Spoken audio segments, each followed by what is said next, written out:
নমস্কার বন্ধুরা, আজকে আমি চলে এসেছি আর একটা সুন্দর সিনেমার আলোচনা কাহিনী নিয়ে।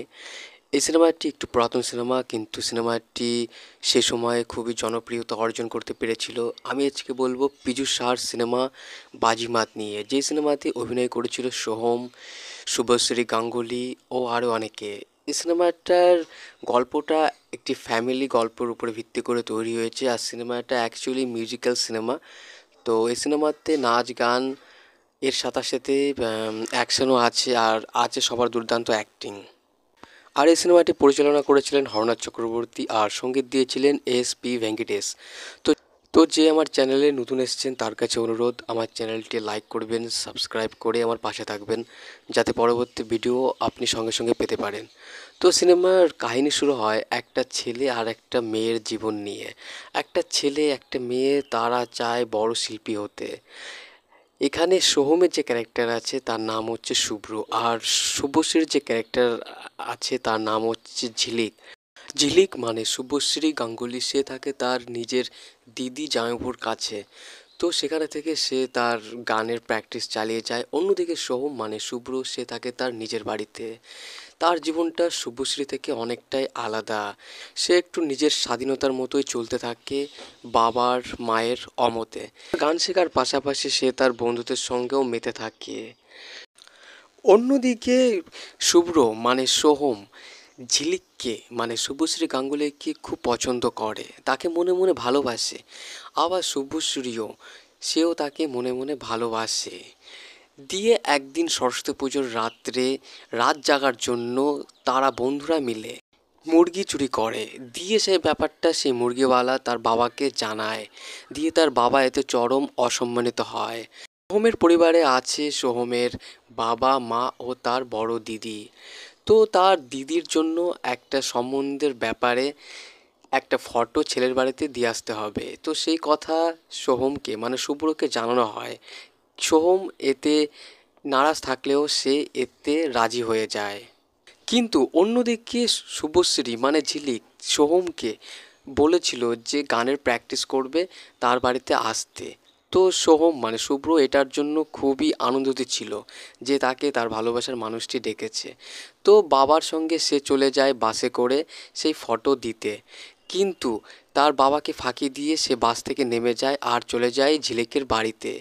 ওখানে গিয়ে তারা দুজন গানের প্র্যাকটিস শুরু করে। অন্যদিকে ঝিলিকদের বাড়ির পরিচিত একজন মানুষ, সে বাইরে থাকে, সে বাইরে থেকে বেল বাজাতে থাকে, কিন্তু তারা গানের আওয়াজে তারা বাইরের লোকের আওয়াজটা শুনতে পায় না।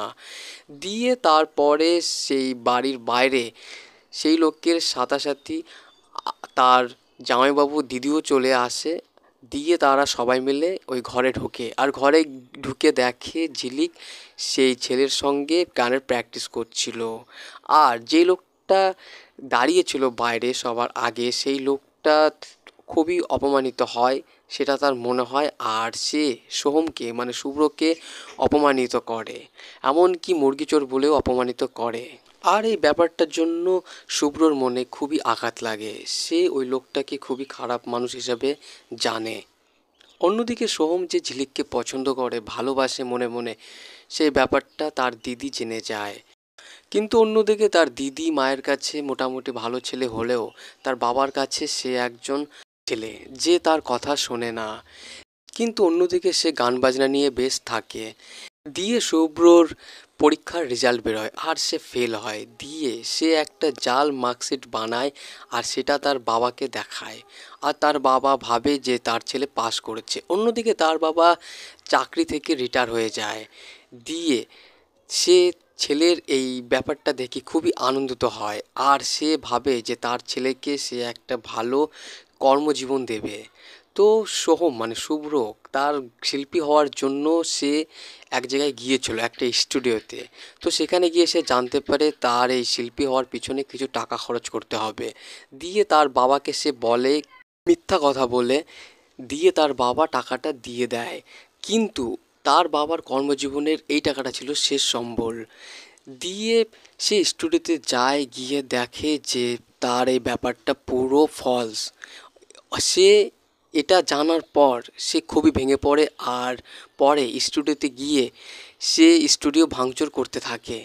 অন্যদিকে অন্যদিকে শুভশ্রীদের বাড়ির পরিচিত সেই লোকটি শুভশ্রীকে তার সোর্সে সেই স্টুডিওতে গানের সুযোগ করে দিয়েছিল, কিন্তু সোহম মানে শুভ্রর এই ভাঙচুরের ব্যাপারে তার রেকর্ডিংটা হয় না। দিয়ে শুভশ্রীর চোখে সোহম মানে শুভ্র সে একটা খারাপ ছেলে হয়ে যায়। অন্যদিকে শুভ্রর বাবা সে জানতে পারে যে তার ছেলে তাকে চিট করেছে, তাকে ধোকা দিয়েছে টাকা নেওয়ার জন্য। এই কথাটা জানার পরে তার বাবার হার্ট অ্যাটাক হয়ে যায়, আর তার বাবা একজন অসুস্থ রোগী হয়ে পড়ে। আর সোহম যে ওই স্টুডিওতে ভাঙচুর করেছিল তার জন্য পুলিশ তাকে ধরে নিয়ে যায়। আর সেও তার বাবাকে চিট করার জন্য, ধোকা দেওয়ার জন্য তার ফ্যামিলির কাছে সে একটা খারাপ ছেলে হয়ে যায়। দিয়ে তাকে থানায় ধরে নিয়ে যায়। দিয়ে আর একটি লোক তাকে থানায় গিয়ে ছাড়িয়ে নিয়ে আসে, আর সেই লোকটি হচ্ছে রঞ্জিত মল্লিক। রঞ্জিত মল্লিকের সে একটা বড় হেল্প করেছিল, তার জন্য রঞ্জিত মল্লিকের এই ব্যবস্থা।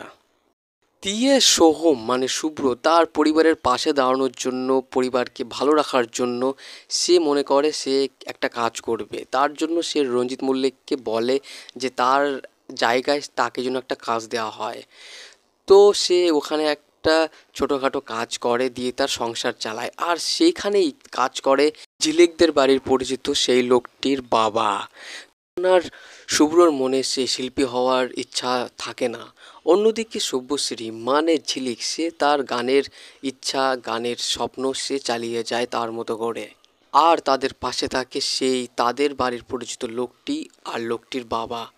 তো সবাই সবার মতো ভাবে চলতে থাকে। দিয়ে শুভশ্রী তাকে দেখে সেই জায়গায় যে সে একটা ছোট কাজ করছে। তো সে তাকে দেখে খুবই দুঃখ পায়। তো সোহমের মধ্যে মানে শুভ্রর মধ্যে ট্যালেন্ট আছে শিল্পী হওয়ার, সেটা রঞ্জিত মল্লিক মানে সেই লোকটি জেনে যায়। দিয়ে তাকে বলে যে শিল্পী হওয়ার জন্য, কিন্তু সোহম এতে রাজি থাকে না। তার কারণ সেই ঝিলিকদের বাড়ির পরিচিত লোকটি সোহমকে বাধা দেয়। তো যখন রঞ্জিত মল্লিক সোহমের মানে শুভ্রর পরিস্থিতিটা পুরোপুরি জেনে যায় যে এটা বাপ ছেলের ষড়যন্ত্র, যে আর পরে সোহমকে সে সাপোর্ট করে। আর সোহম সে গানের জন্য লড়াই করতে থাকে, আর লড়াইয়ে সোহম জিতে যায়। দিয়ে তার স্বপ্ন পূর্ণ হয়ে যায়। তো বন্ধুরা, এই ছিল সিনেমার সংক্ষিপ্ত আলোচনা। যদি আমার কাহিনীটি ভালো লাগে বন্ধুদের সঙ্গে শেয়ার করবেন, লাইক করবেন, সাবস্ক্রাইব করবেন, পাশে থাকা বেল আইকনটি টিপে আমার সঙ্গে থাকবেন। সিনেমাটা পরিচালনা করেছিলেন হরনাথ চক্রবর্তী, আর সঙ্গীত দিয়েছিলেন এসপি ভেঙ্কটেশ। এসপি ভেঙ্কটেশের সঙ্গীতে আরও কিছু সিনেমা আছে, যেমন তীর সঙ্গী।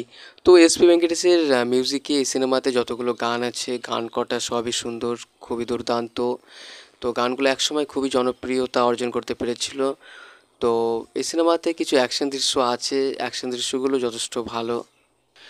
তবে এই সিনেমাটার বাজেট, বক্স অফিস নিয়ে আমি কোনো ইনফরমেশন পাইনি। আমার কাহিনীটি শুনে আপনারা বুঝে গেছেন যে সিনেমাটি একটি মিউজিক্যাল সিনেমা।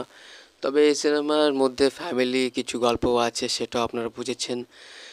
আর আছে একে অপরের প্রতি ভালোবাসা। তো যাই হোক বন্ধুরা, এই ছিল আজকের কাহিনী আলোচনা। সকলে ভালো থাকবেন। নমস্কার।